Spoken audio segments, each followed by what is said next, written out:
అస్సలాముఅలైకుం everyone. ఇవాళ వచ్చేసి మా ఇంట్లో గారెలు, అలాగే దహి వడ అంటారు, పెరుగు వడ అంటారు. అది ఎలా చేయాలి ఏంటనేది చూపిస్తాను. మేమైతే పొట్టు మినపప్పు తీసుకున్నామండి. వీటిని నీట్గా వాష్ చేసేసుకొని కడిగేసి గిన్నె నిండా వాటర్ పోసుకొని నైట్ అంతా సోక్ చేయాలి, అంటే నానబెట్టేయాలండి నైట్ అంతా.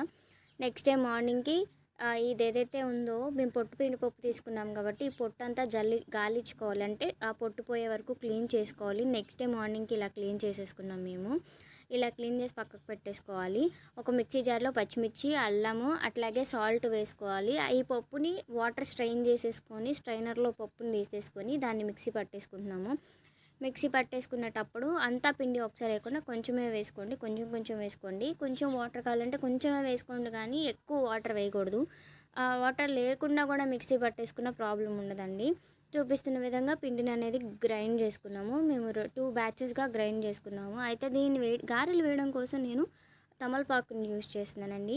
మా ఇంట్లో చెట్టు ఉంది కదా, నేను తమలపాకుని ఫ్రెష్ తీసుకున్నాను. అట్లాగే కడాయిలో ఆయిల్ పెట్టేసుకొని ఒక్కసారి మేము పిండి కొంచెం ఫస్ట్ సాల్ట్ వేసాం, తర్వాత సాల్ట్ వేయలేదు కాబట్టి మిక్సర్లో మొత్తం కలిసే విధంగా ఒకసారి కలుపుకుంటున్నానండి. ఇది కలుపుకున్న తర్వాత ఇలాగ చేత్తో చిన్న చిన్న ఉండలు తీసేసుకొని మనం ఇట్లాగా ఆకు మీద అద్ది తీసేసుకొని నూనెలో వేసేసుకోవచ్చండి. చాలా సింపుల్గా అయిపోతుంది, చాలా క్విక్గా వేసుకోవచ్చు. అదేవిధంగా మీరు కాటన్ క్లాత్ మీద వేసుకోవచ్చు. అట్లా కాకపోయినా మీరు టీ జల్లెడు వెనకమాల నుంచి కూడా వేసుకోవచ్చు.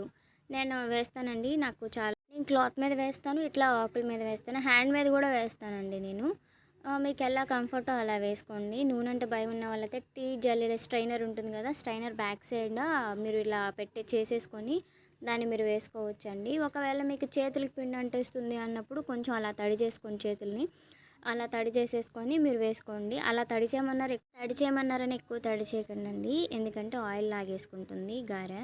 ఇలా వేసుకొని ఒక్కొక్కటిగా వేసుకోవాలండి. ఫస్ట్ ఫ్లేమ్ అనేది హైలో ఉండాలి, తర్వాత సిమ్లో పెట్టేసుకోండి. ఫ్లేమ్ హైలో ఎందుకు వద్దంటున్నానంటే లోపల పిండి ఉడకదండి. ఫస్ట్ ఒకసారి కొంచెం వేగినాక లోపల పిండి ఉడికినాకనే మనం హై ఫ్లేమ్లో పెట్టుకుంటే కలర్ చేంజ్ అవుతుందండి.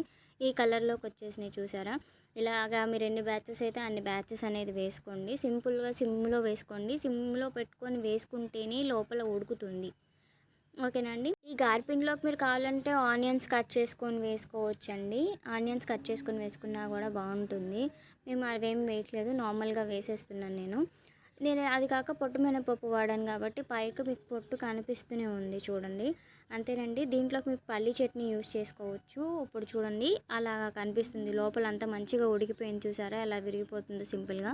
నేను పల్లి చట్నీ అంత ఇష్టంగా తినను. సో ఇప్పుడైతే పెరుగు వడ లేదా దహి వడ అంటారు, అది ఎలా చేయాలి ఏంటనేది చూపిస్తానండి. అంటే నాకు దహి వడనే ఎక్కువ ఇష్టము, నార్మల్ గారె ఇష్టంగా తినను నేను. అయితే దీనికోసం వచ్చేసి ఫస్ట్ ఉల్లిపాయలు, పచ్చిమిర్చి, అలాగే కరివేపాకు. నేను ఉల్లిపాయలు అయితే చిన్న చిన్న ముక్కలు కట్ చేసుకున్నాను. పచ్చిమిర్చి అనేది మీ సైజు మీ ఇష్టం వచ్చినట్టు కట్ చేసేసుకోండి, ఇంకా చిన్న పీస్ కట్ చేసుకున్న ప్రాబ్లం లేదు. ఒక కడాయి పెట్టేసుకొని కడాయిలో ఆయిల్ వేసుకోండి, ఎంత కావాలో అంత. నేను ఒక చెంచా ఆయిల్ వేస్తున్నాను. ఒక చెంచా ఆయిల్ వేసినాక దీంట్లో తాలింపు దినుసులు అన్నీ యాడ్ చేసుకుంటున్నాము, జీలకర్ర కూడా వేసుకుంటున్నామండి. ఇవన్నీ వేసుకున్న తర్వాత ఒక్కసారి తిప్పుకోవాలండి. తిప్పేసుకొని పప్పులు ఎక్కువ ఇష్టంగా తింటే అవి కూడా ఎక్కువ వేసుకోండి, నేను ఎక్కువగా తింటాను. ఇవన్నీ వేసుకొని ఒకసారి తిప్పుకోండి. ఇవి తిప్పిన తర్వాత కొంచెం ఫ్రై అయిన తర్వాత పచ్చిమిర్చి కూడా యాడ్ చేసేసుకోండి. ఈలోపు పక్కన పెరుగు మరీ నీళ్ళగా కాకుండా మరీ చిక్కగా కాకుండా కొంచెం థిక్ కన్సిస్టెన్సీలోనే కలుపుకోండి, పలుచగా అయితే మరీ బాగోదండి. ఈ పచ్చిమిర్చి ముందు ఎందుకు యాడ్ చేసుకున్నామంటే ఫ్రై అవ్వాలి కదండి. పచ్చిమిర్చి కొంచెం పచ్చిగా ఉంటుంది కాబట్టి ఫ్రై అవ్వడానికి ఫ్రై చేసుకున్న తర్వాత కరివేపాకు కూడా యాడ్ చేసుకొని ఫ్రై చేసుకుంటున్నాం దీంట్లోకి. ఇవి రెండు ఫ్రై అయిన తర్వాత దీంట్లోకి మేము పసుపు అనేది యాడ్ చేసుకుంటామండి. ఈ పసుపు యాడ్ చేసుకున్నాకే మొత్తం మంచిగా మళ్ళీ మిక్స్ చేసుకుంటాము. పసుపు వేసుకొని అంత మంచిగా మిక్స్ చేసుకున్నాక దీంట్లోకి ఆనియన్ కోసాం కదండి, ఆనియన్స్ కూడా యాడ్ చేసుకుంటున్నాము. ఆనియన్స్ ఎందుకు ముందు వేసుకోలేదంటే మరీ ఫ్రై అవ్వాల్సిన అవసరం లేదు, కొంచెం ఫ్రై అయితే చాలు. ఎక్కువ ఫ్రై రెడ్ కలర్ వచ్చే వరకు ఫ్రై అవ్వసరం లేదు. ఆనియన్స్ అనేది కొంచెం కసకసగా తగులుతూ ఉంటేనే టేస్టీగా ఉంటుంది. ఇది కొంచెం ఫ్రై అయిన తర్వాత దీంట్లో సాల్ట్ అనేది యాడ్ చేసుకుంటున్నాము. సాల్ట్ అనేది మీ టేస్ట్ తగ్గట్టు వేసుకోండి. మేము పెరుగులో సాల్ట్ వేయలేదు, మొత్తం మన ఏదైతే తాలింపు ఉందో దాంట్లోనే వేస్తున్నాము. మీకు ఎంత కావాలో అంత తగినంత వేసుకోండి. ఇది కొంచెం ఫ్రై అయిన తర్వాత ఈ పెరుగు కూడా దాంట్లో వేసేస్తున్నాం మేము.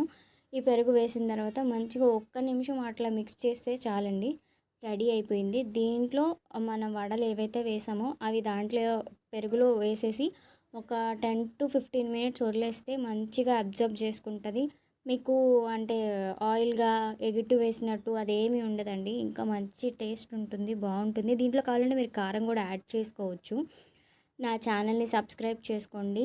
మీకు నచ్చితే కామెంట్, లైక్, షేర్ కూడా చేయండి.